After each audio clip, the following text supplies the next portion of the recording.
Olá, sejam bem-vindos a mais uma leitura do Evangelho no Lar. Eu sou Camila Sanches, a sua corretora de lares. Por favor, separe um copo de água para cada pessoa que desejar receber a água fluidificada. E se você tiver algum animal de estimação, faça a limpeza das vasilhas e coloque água nova. Vamos iniciar com a oração de abertura. Rogamos ao Senhor Deus Onipotente que envie bons espíritos para nos assistir, que afaste os que poderiam nos induzir em erro e que nos conceda a luz necessária para distinguir a verdade da impostura. Afasta também os espíritos maldosos, encarnados ou desencarnados, que poderiam tentar lançar a desunião entre nós e nos desviar da caridade e do amor ao próximo. Se alguns procurarem introduzir-se aqui, faz que não encontrem acesso no coração de nenhum de nós. Bons espíritos que se dignam a vir nos instruir, nos tornem dóceis a seus conselhos. Nos livrem de todo pensamento de egoísmo, orgulho, inveja e ciúme. Nos inspirem compaixão e benevolência para com os nossos semelhantes, presentes ou ausentes, amigos ou inimigos. Façam que, finalmente, pelos sentimentos de que fomos animados, reconheçamos sua benéfica influência. Deem aos médios que escolheram para nos transmitir seus ensinamentos a consciência da santidade do mandato que lhe é confiado e da gravidade do ato que vão realizar, a fim de que o façam com o fervor e o recolhimento necessários. Se na reunião houvesse pessoas que a ela tenham vindo atraídas por outros sentimentos que não os do bem, abram seus olhos à luz e perdoem-nos, como nós perdoamos se vierem com más intenções. Pedimos especialmente ao espírito de André Luiz, nosso guia espiritual, que nos assista e que vele por nós. A leitura de hoje do Evangelho segundo o Espiritismo de Allan Kardec é do capítulo 27, Peçam e obterão. Da oração pelos mortos e pelos espíritos que sofrem, itens 18 a 21. Os espíritos que sofrem reclamam orações, porque lhes são úteis, uma vez que ao ver que pensamos neles, se sentem menos abandonados, menos infelizes. Mas a oração tem sobre eles uma ação mais direta, reanima sua coragem, inspira neles o desejo de se elevar pelo arrependimento e pela reparação e pode afastá-los do pensamento do mal. É nesse sentido que ela pode não só aliviar, mas também abreviar seus sofrimentos. Certas pessoas não admitem a oração pelos mortos, porque em sua crença só há para a alma duas alternativas, ser salva ou ser condenada às penas eternas, e que nos dois casos a oração é inútil. Sem discutir o valor dessa crença, admitamos por um instante a realidade das penas eternas e imperdoáveis e que nossas preces sejam impotentes para lhes dar fim. Perguntamos se nessa hipótese é lógico, é caridoso, é cristão recusar a oração pelos condenados? Essas orações, por mais impotentes que fossem para libertá-los, não são um sinal de compaixão que pode amenizar seus sofrimentos?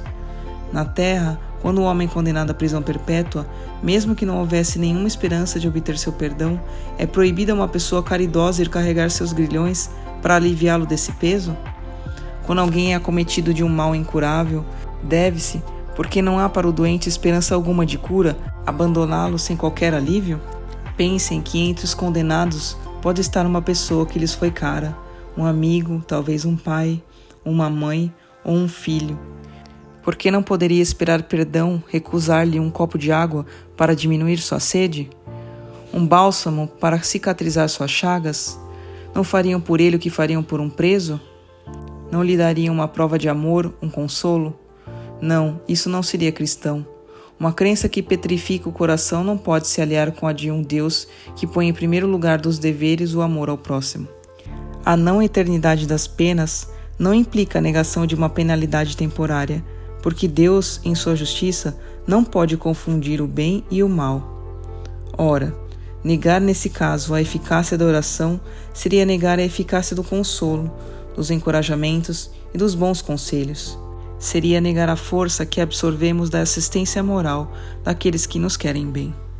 Outros se baseiam numa razão mais específica, a imutabilidade dos decretos divinos.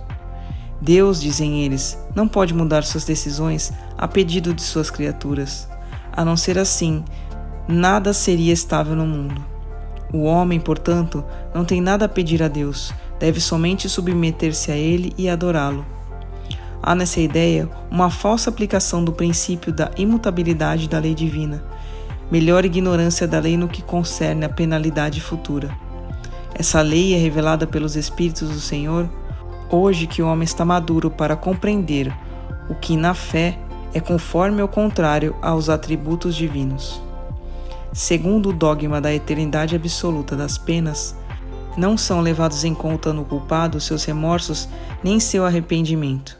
Para ele, todo desejo de melhorar é inútil. Está condenado a permanecer no mal perpetuamente. Se é condenado por determinado tempo, a pena cessará quando esse tempo expirar. Mas quem poderá dizer que então possua melhores sentimentos? Quem poderá dizer que, a exemplo de muitos condenados da terra, ao sair da prisão, não será tão mal como antes? No primeiro caso, seria manter na dor do castigo um homem que voltou ao bem. No segundo, seria agraciar aquele que continua culpado. A lei de Deus é mais previdente, sempre justa, equitativa e misericordiosa. Não fixa nenhuma duração para a pena. Qualquer que seja ela, resume-se assim: o homem sofre sempre a consequência de suas faltas. Não há uma só infração à lei de Deus que não tenha sua punição. A severidade do castigo é proporcional à gravidade da falta. A duração do castigo para qualquer falta é indeterminada. É subordinada ao arrependimento do culpado e a seu retorno ao bem. A pena dura tanto quanto a obstinação no mal. Seria perpétua se a obstinação fosse perpétua. É de curta duração se o arrependimento é imediato. Desde que o culpado clame por misericórdia, Deus o ouve e lhe dá a esperança. Mas o simples pesar pelo mal não é suficiente. É necessária a reparação. É por isso que o culpado é submetido a novas provas em que pode, sempre por sua vontade, praticar o bem em reparação pelo mal que tiver feito.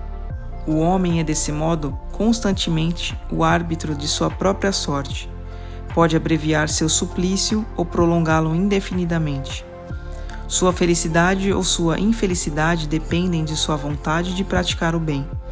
Esta é a lei imutável e em conformidade com a bondade e a justiça de Deus. O espírito culpado e infeliz pode, desse modo, sempre salvar-se a si mesmo. A lei de Deus lhe diz em que condição pode fazê-lo. O que lhe falta na maioria das vezes é a vontade, a força, a coragem.